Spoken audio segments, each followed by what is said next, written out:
Snoriga armar och en randig kind. Glömmer aldrig bort min tonårssynd.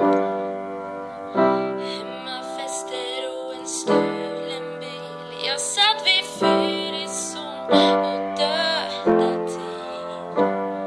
Snurra flaskan. Jag har aldrig sanning eller konsekvens. Vad vill du veta om mig? Fråga bara. Jag berättar vad som helst. För det var 17 år i staden där jag växte upp och så. Märker du hur fort det går? Och jag var 17 år, ville inte vara den som blev kvar.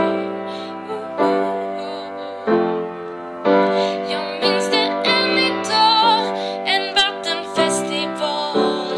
Minns att ingen ville åka hem.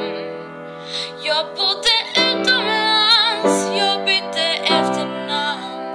Och jag blev en av dem som aldrig kommit hem.